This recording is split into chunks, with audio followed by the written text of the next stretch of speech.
présenter la 9e leçon du module Programmation avancée. Cette leçon s'intitule Liste chaînée. Alors tout d'abord, je vais vous parler des listes simplement chaînées, puis d'une de ces variantes qui sont les listes doublement chaînées. Ensuite, je vais vous parler de bonnes pratiques de programmation des listes et ses variantes. Tout d'abord, parlons à propos des listes simplement chaînées. Alors, une liste simplement chaînée possède une tête, une queue et un nombre d'éléments. Une liste simplement chaînée, c'est un ensemble d'éléments où l'on connaît où se trouve la tête, où se trouve la queue et le nombre d'éléments. Chaque élément connaît sa valeur et son élément suivant dans la liste. Donc, chaque élément connaît que son suivant. Et bien sûr, chaque élément connaît sa valeur. L'élément suivant de la queue de la liste n'existe pas. Donc, bien sûr, la queue de la liste, c'est le dernier élément de la liste. Il n'a pas de suivant. Donc, ce dernier élément est appelé la queue et son suivant est un élément vide.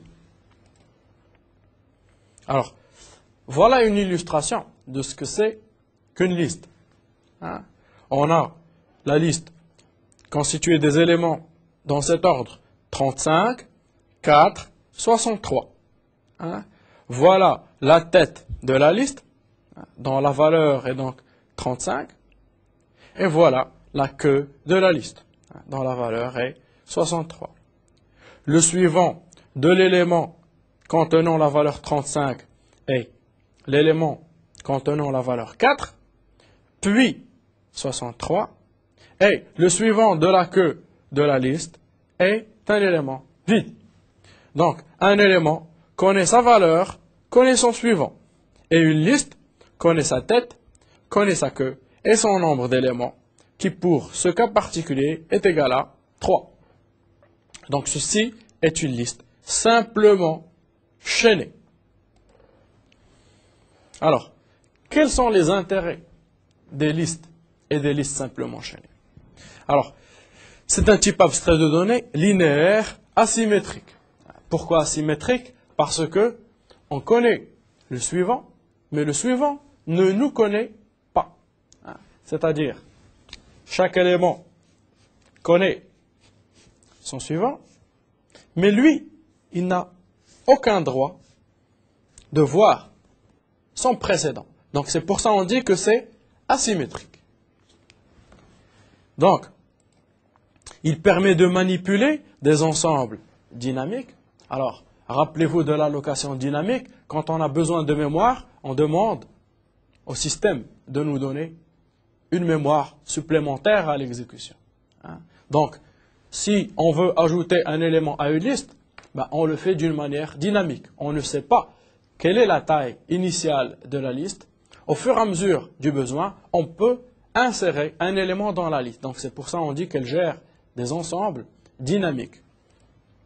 Alors, adapté au parcours séquentiel d'un ensemble discret. Donc, une liste d'éléments, on peut la parcourir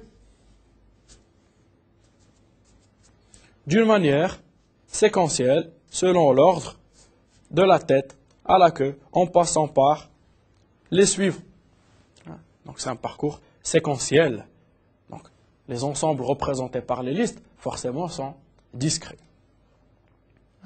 Donc, les listes sont à la base de nombreux types abstraits avancés, à savoir les fils, les piles que l'on va traiter dans la leçon suivante. Alors, quelques applications des listes. Parmi les applications, on peut citer en système d'exploitation les files d'attente des processus, en programmation client-serveur, les queues de messages, ou fils de messages, en base de données, les pools de connexion, en programmation liste, au fait, tout élément, tout objet est une liste. Donc, ceci forme quelques exemples d'application des listes qui ont fait un type abstrait de données de base très appliquée. Alors, je vais vous présenter la spécification du type abstrait de données liste chaînée. Donc, on peut créer une liste, on ne donne aucun paramètre, puis on retourne une liste. Donc, créer une liste vide. Ajouter donc, elle prend une liste, elle prend un élément de type T. Rappelez-vous de la généricité, on spécifie un type abstrait de données selon un type générique qui peut être modifié par le programmeur par la suite pour spécifier ce type abstrait. Donc, on ajoute en queue et ça nous renvoie rien du tout. Donc, c'est une procédure. Alors, ajouter en queue ajoute une valeur de type T en queue de la liste. Ajouter en tête, elle prend une liste, un élément de type T, elle ne renvoie rien. Elle ajoute une valeur de type T en tête de la liste. J'explique. Si j'ai une liste de 3 éléments, voilà la tête, voilà la queue. Et le nombre d'éléments est égal à 3. OK? Si je veux ajouter en tête, par exemple, la valeur 0, ajouter en tête. Donc, ajouter en tête. Si je veux ajouter la valeur 20 en queue de la liste, par exemple 20, ici, c'est ajouter en queue. Donc, d'où l'intérêt d'ajouter en tête et d'ajouter en queue. Alors, symétriquement à ajouter en tête, on retrouve retirer tête, qui prend une liste et qui renvoie un élément de type T. Donc, retirer tête, retire la tête de la liste et renvoie la valeur en tête. Par exemple, retirer tête sur la liste 1, 4, 35 va renvoyer le 1 et le supprimer de la liste. Retirer que de la liste 1, 4, 35 va retirer 35 de la liste et va le supprimer de la liste. Donc la liste va devenir 1, 4. Par exemple. Donc symétriquement à ajouter en que, on a retiré que, qui prend une liste et qui renvoie donc la queue de la liste, donc qui est une variable de type T. Donc retire la queue de la liste et renvoie la valeur en queue. Vider liste, elle vide, elle libère la liste élément par élément. On dit qu'elle vide la liste.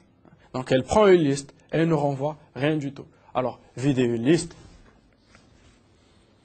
si j'ai 1, 4, 35, vider la liste, donc vider la liste, ça revient en fait à éliminer tous les éléments et libérer la mémoire prise par notre liste. Alors, si on libère la mémoire, si on vide une liste, on a besoin d'un prédicat qui teste si une liste est vide ou pas. Donc, liste vide, c'est un prédicat donc, qui part de liste, qui prend une liste et qui renvoie un booléen, donc true ou false. Donc, il renvoie true si la liste est vide et false sinon. Donc, si l'on a vu le type abstrait de liste chaînée, c'est-à-dire en utilisant une spécification, là on va voir en termes de typage et d'implémentation ce que ça donne. Donc une liste simplement chaînée, comme première implémentation, on peut utiliser les pointeurs. Donc là en fait, on définit en fait le type liste, qui est une structure composée d'une tête, pointeur sur élément, on va voir ce que c'est qu'un élément, d'une queue, pointeur sur un élément, et d'un nombre d'éléments, qui est un entier. Une liste, c'est une structure qui contient un pointeur sur le premier élément, un pointeur sur le dernier élément, donc appelé respectivement une tête et une queue, et un entier qui est le nombre des éléments. Alors, ici, le T, on le laisse libre au choix du programmeur pour qu'il le définisse. Donc, ça peut être des entiers, des réels, des structures qu'il définit lui-même. Donc, type def, ici, je définis au fait le type élément, qui est une structure formée d'une valeur et d'un suivant, qui n'est rien qu'un pointeur sur le prochain élément. Donc, rappelez-vous, dans une liste simplement chaînée, chaque élément connaît son suivant et connaît sa valeur. Donc, chaque élément connaît son suivant, qui est un pointeur sur un prochain élément, et connaît sa valeur, qui est de type T, jusqu'ici générique. Alors, partons maintenant vers la spécification en fait de l'entête du fichier list, .h. Donc, créer liste, elle ne prend rien, elle renvoie un pointeur sur liste. Ajouter en queue, elle prend une liste et elle prend une valeur de type T et elle va l'ajouter à la liste. Elle renvoie rien. Ajouter en tête, elle prend une liste, un pointeur sur liste. C'est par abus de langage, quand on dit qu'on prend une liste, généralement on passe toujours un pointeur pour avoir plus de liberté, d'expressivité dans la fonction ou dans la procédure. Et on prend une valeur de type T, et donc il va ajouter cette valeur de type T à la liste, et il ne va rien renvoyer comme résultat.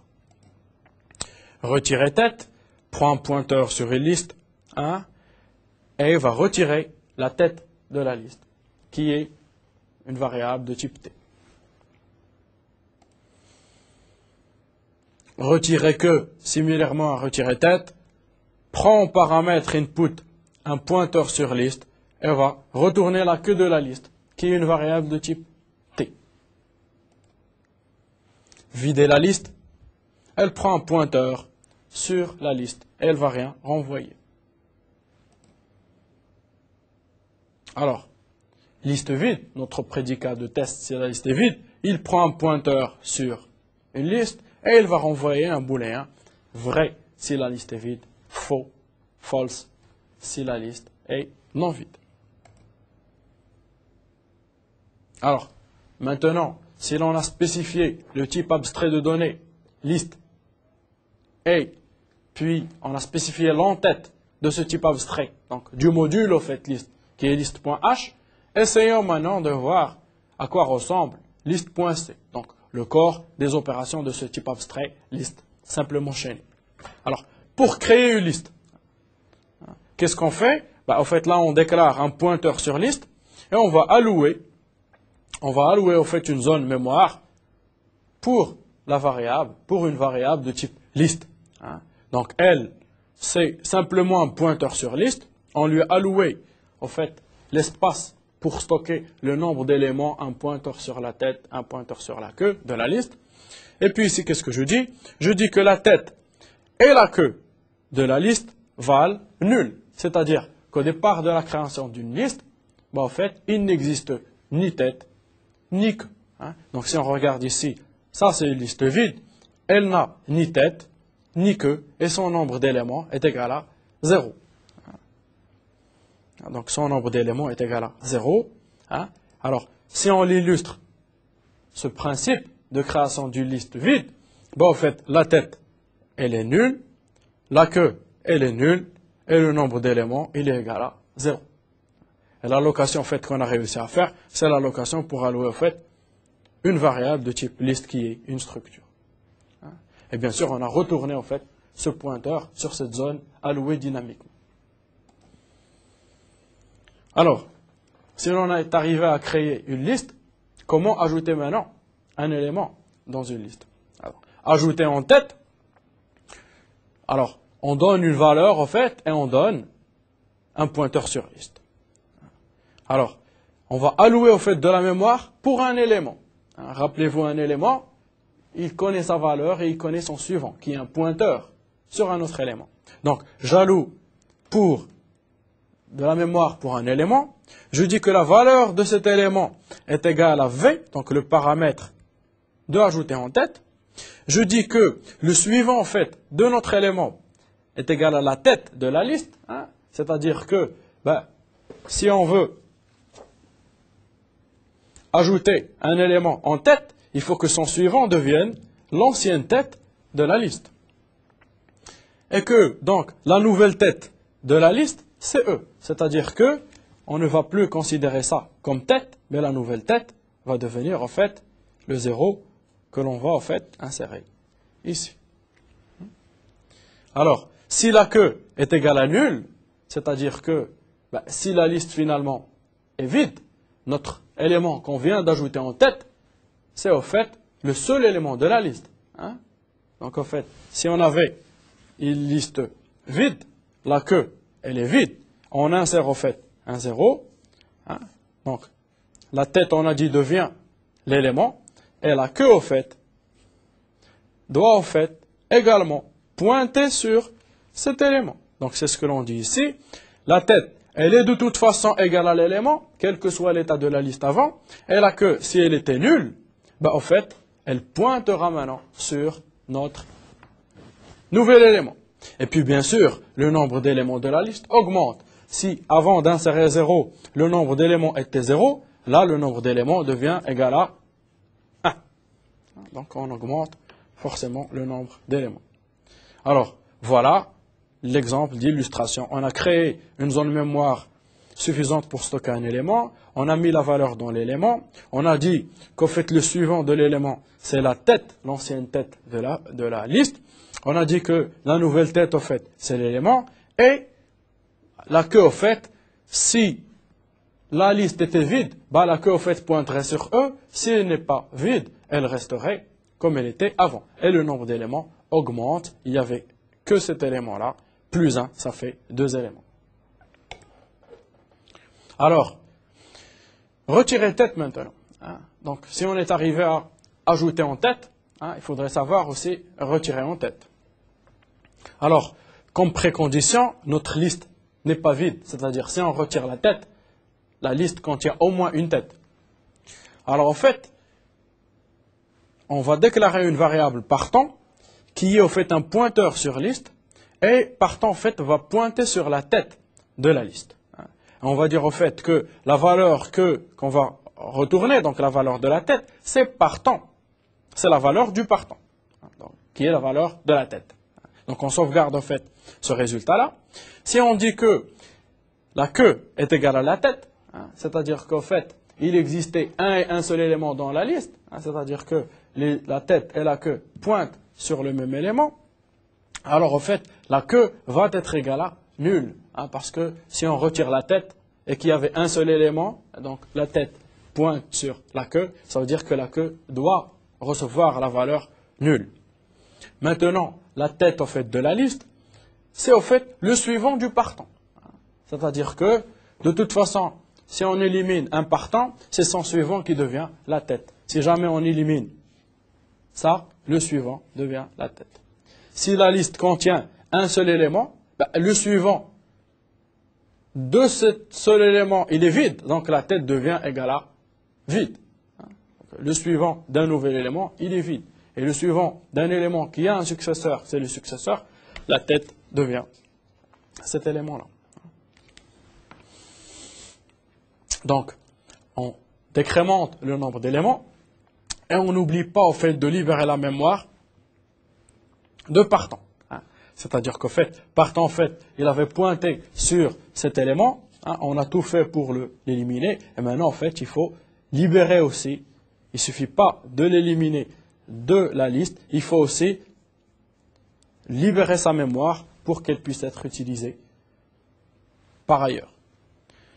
Donc, si on a réussi à ajouter en tête et retirer en tête, similairement, il existe par un algorithme similaire la fonction ajouter en queue et retirer en queue.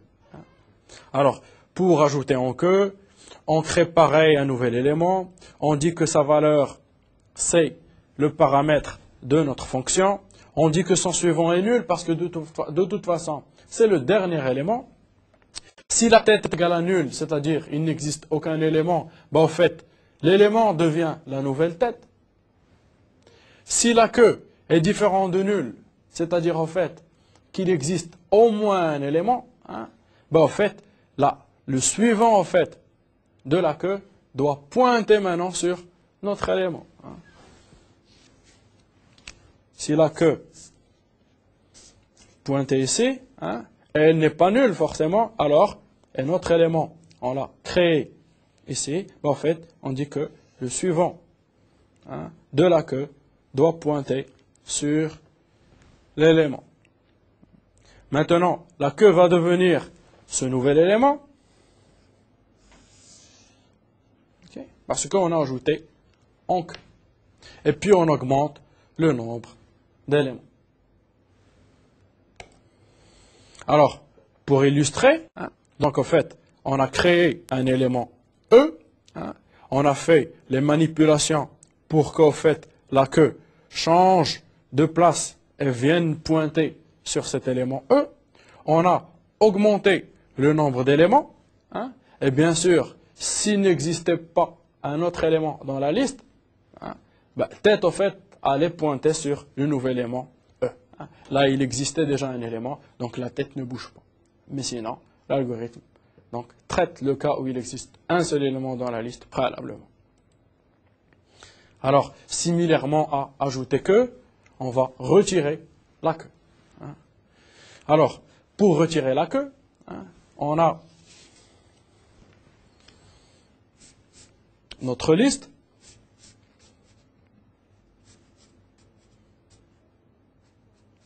Voilà notre queue. Et voilà notre tête. En fait, pour retirer la queue, il faudrait au fait connaître quel est l'avant-dernier élément de la liste, et au fait dire que on ne veut plus au fait de cette queue. Ça veut dire au fait qu'il faut retrouver cet élément. Alors pour retrouver cet élément, il faut qu'on parcourt au fait la liste, en se souvenant qu'il faut s'arrêter quand le suivant en fait est égal à la queue. Donc en fait, on déclare un pointeur prédécesseur qui est égal à nul. Et on déclare un pointeur partant et on initialise partant à la tête. Donc on dit au fait partant pointe sur la tête. OK? Et on initialise au fait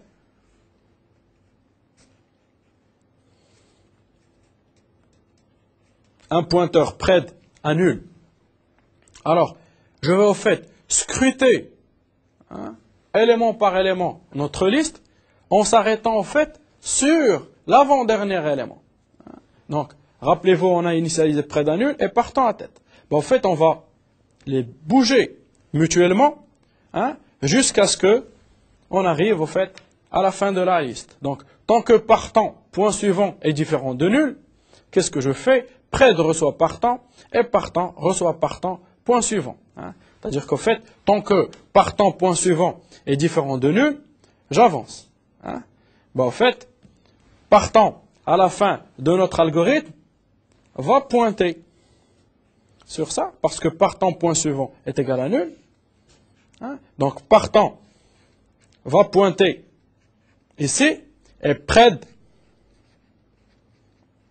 va pointer là. Bien sûr, on a avancé dans notre itération. Donc, à la fin de notre boucle, partant, point suivant, est égal à nul. C'est-à-dire, en fait, partant, il est égal à la queue. Et près est toujours, on a gardé comme invariant, que près est toujours le prédécesseur du partant. C'est-à-dire, à la fin, si partant pointe sur le dernier élément, prédécesseur pointe sur le prédécesseur de la queue. Et donc, on sait que la valeur de la queue, c'est partant, c'est la valeur du partant. OK? On peut libérer partant, donc on peut non seulement retourner sa valeur, mais libérer sa mémoire. On doit dire que la nouvelle queue, c'est pred, ce n'est plus ça. C'est l'élément sur lequel pointe maintenant pred. Et si pred est différent de nul, c'est-à-dire si on a au moins fait un traitement sur notre liste, donc en fait au moins deux éléments, alors pred point suivant reçoit nul, donc le suivant en fait, du prédécesseur est égal à nul. Hein. Donc ici en fait on dit que le suivant de pred va recevoir nul, hein, c'est ce qu'on avait dessiné tout à l'heure.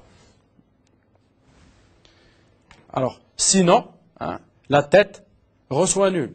Donc en fait on avait un seul élément dans la liste, ok?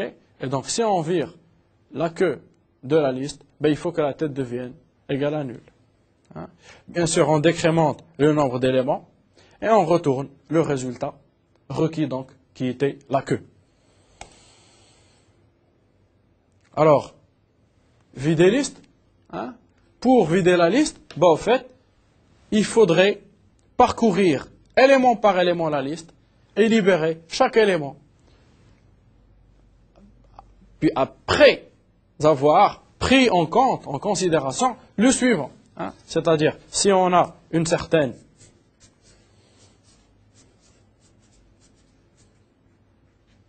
liste, hein, il faudrait se souvenir du suivant, libérer celui-là. Se souvenir du suivant, libérer celui-là. Se souvenir du suivant, libérer celui-là. Et puis, si le suivant est égal à nul, libérer le dernier. Donc, je pointe un curseur, au fait, sur la tête de la liste, et je déclare, en fait, un successeur qui est un pointeur également sur la liste. Tant que notre curseur est différent de nul, hein, notre suc est égal à curseur point suivant. Donc, en fait, curseur va être égal à la tête. Hein, donc, ici, en fait, curseur au départ, hein, et suc.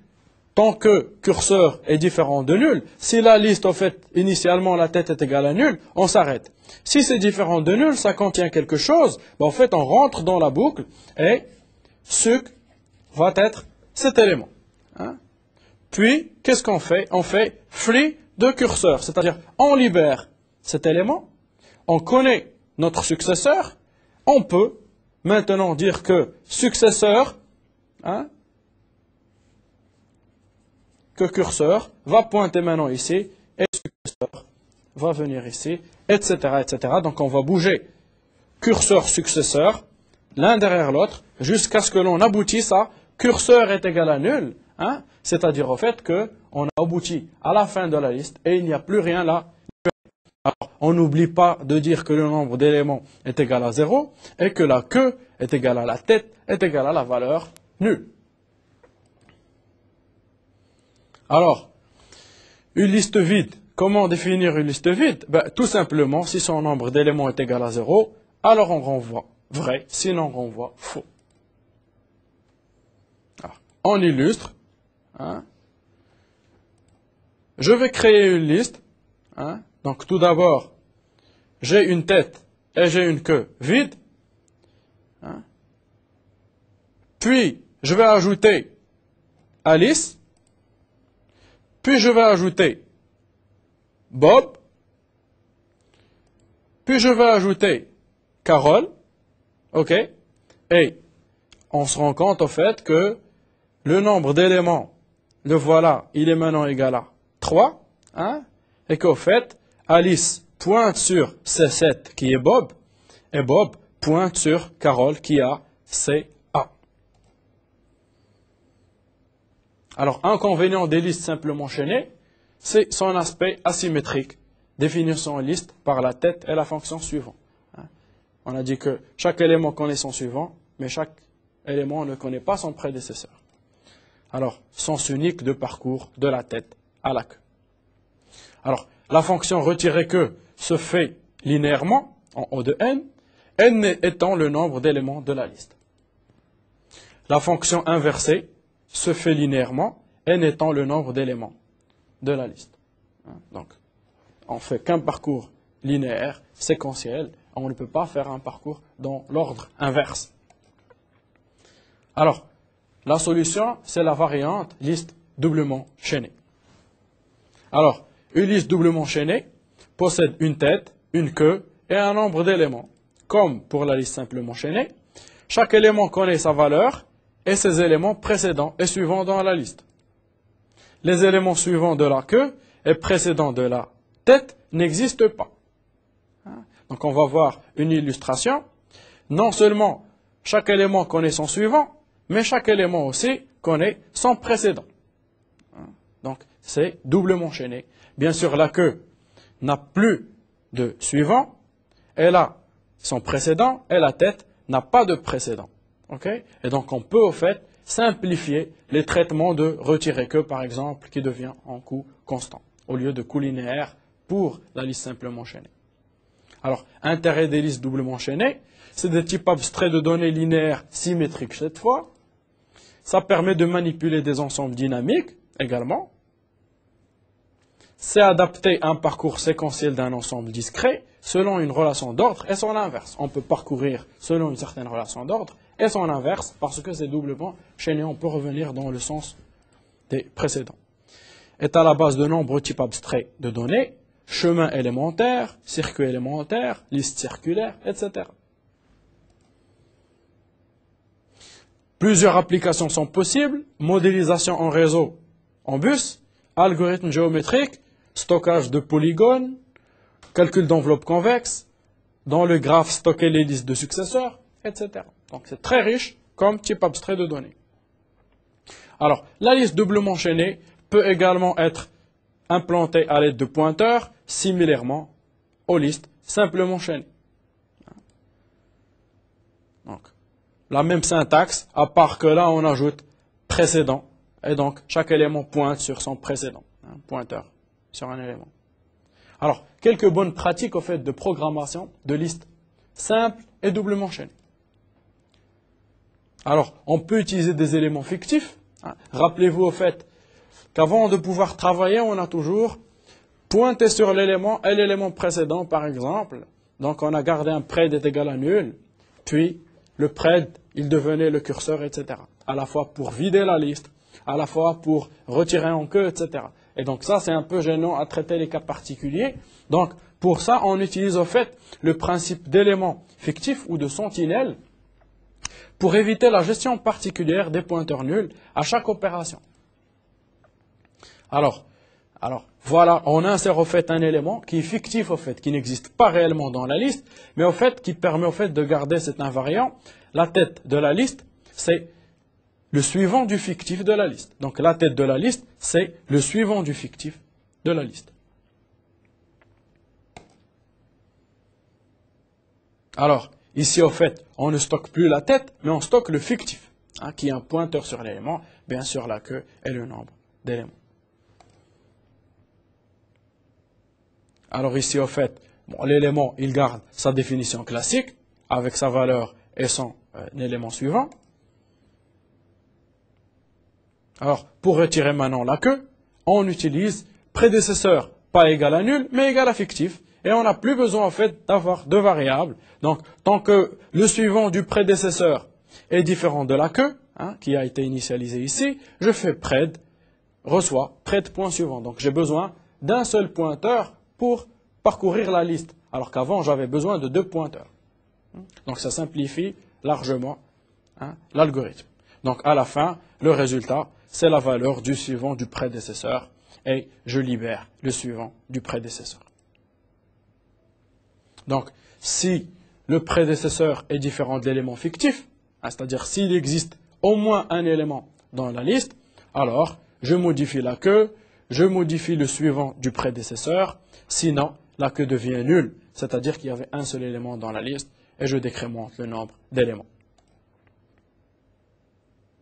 Alors, à part l'implémentation par pointeur, il y a l'implémentation plus simple qui est par tableau, où là, au fait, une liste connaît sa tête, sa queue, son nombre d'éléments, et un tableau d'éléments. N, donc N, on connaît cette fois, donc on essaie de majorer le maximum, au fait, d'éléments qu'on peut stocker dans une liste. Alors, donc N, on va le définir, et puis la structure élément, elle garde sa même structure. Et puis ici, on aura besoin en fait d'une autre table qui est élément libre, parce que cette fois, on ne va plus faire en fait de l'allocation dynamique, on demandera au système de nous donner de la mémoire, mais nous-mêmes on va en fait allouer statiquement un tableau d'un n assez grand d'éléments, et puis dans ce tableau en fait, on va stocker nos éléments et on va gérer nous-mêmes notre allocation dynamique. Donc, soit une liste simplement enchaînée, 1, 4, 6, 7, avec la tête en indice 2, hein, donc voilà 1. Le successeur au fait de la tête, il est en indice 1, hein, donc c'est 4. Le successeur, il est en indice 3, c'est 6. Le successeur de 6, il est en indice 0, c'est 7. Et le successeur de 7, c'est moins 1. Donc il n'existe pas. Donc le successeur de la queue est un élément vide. Donc on peut stocker au fait notre liste sous forme d'un tableau de telle manière. Alors, si l'on supprime la queue, hein, donc la queue qui était égale à 7, ben en fait, la tête est en indice 2, c'est 1, suivant, c'est l'élément à l'indice 1, c'est 4, suivant, c'est l'élément à l'indice 3, c'est 6, et suivant, c'est l'élément à l'indice moins 1 qui n'existe pas. Donc, la queue maintenant devient 6 au lieu de 7. Et puis, le nombre d'éléments, bien sûr, est égal à maintenant 3 au lieu de 4. Alors, allocation mémoire pour les nouveaux éléments. Hein, le tableau des éléments libres est le suivant. Si, par exemple, on a une liste simplement enchaînée avec 2 trous au fait de mémoire, ben, au fait, on doit savoir, hein, dans un autre tableau, qu'ici, au fait, c'est libre. Donc, à la position 4, c'est libre. Et à la position 0, c'est libre. Donc, le malloc n'existant plus, hein, le programmeur lui-même doit en fait dire, voilà le premier trou dans notre tableau où l'on peut stocker un nouvel élément. Et bien sûr, modifier, c'est plus des pointeurs maintenant que les éléments en, mais des entiers. Alors, maintenant, pour une liste doublement enchaînée, bah, la structure reste strictement pareille, sauf que là, on a un ensemble d'éléments, comme pour la liste simplement enchaînée. Hein. Alors, pareil, sauf que là, en fait, c'est plus des pointeurs, comme il s'agissait au fait d'implanter la liste doublement enchaînée avec pointeur, mais c'est des indices au fait dans le tableau. Donc le précédent c'est un indice dans le tableau et le suivant c'est un indice dans le tableau. Et pareil, on a besoin en fait d'une table d'allocation statique de la mémoire. Alors, une liste double peut être représentée comme tableau de la manière suivante. Soit une liste doublement enchaînée, 1, 4, 6, 7. Où la tête est stockée en 2. Hein? Alors, si la tête est stockée en 2, alors la valeur 1 n'a pas de prédécesseur, parce que c'est la tête, et son suivant, il a l'indice 1. Donc, le prédécesseur de 4, il est à l'indice 2, et le successeur, il a l'indice 0. Le prédécesseur de 6, il a l'indice 1, c'est 4, et le successeur, il a l'indice 3, c'est 7. Le prédécesseur, c'est 7. Il est 0, donc c'est 6, et son successeur, il n'existe pas parce que c'est la queue de la liste. Si jamais on supprime la queue, donc, qui est 7, ben en fait, la queue devient 6. Hein, donc, la queue est à 0, et la tête est à 2. Donc, le successeur de 1, c'est 4, à l'indice 1, et le successeur de 4, à l'indice 0, c'est 6, et le successeur de 6, à l'indice moins 1, donc il n'existe pas. Alors, il faut prévoir en fait un tableau des éléments libres, hein, pour l'allocation mémoire statique. Donc, en fait, ici, il y a un trou, hein, donc il faudrait en fait avoir une table qui dit au fait que ça, c'est un élément vide qu'on pourrait réutiliser par la suite. Alors, si l'on veut résumer notre leçon de liste, donc les listes, c'est un type abstrait de données très riche. Hein, on a vu une de ces variantes qui est la liste doublement enchaînée. Il existe d'autres variantes, pile, fil, liste circulaire, etc. Hein. Donc on a vu les types abstraits spécifiés mathématiquement. On a vu les en-têtes, hein, des listes simplement enchaînées. On a vu le corps avec les types des listes simplement enchaînées. Hein, c'est-à-dire créer une liste, ajouter en queue, ajouter en liste, supprimer en queue, supprimer en liste. Pareil pour les listes doublement enchaînées. On a vu la possibilité d'implémenter grâce aux pointeurs. Donc là, vous voyez en fait une première application des pointeurs et de leur force. Hein, et on a vu aussi l'implémentation grâce au tableau. Mais là, cette fois, il faut en fait remplacer le malloc et il faut que le programmeur gère lui-même son allocation statique. Hein. Donc on a dit qu'en fait, qu'on majore la taille de stockage au fait du nombre d'éléments avec un certain n borné. Donc, pour plus d'informations, allez sur le site de Netuno et cliquez sur le lien Mednetu.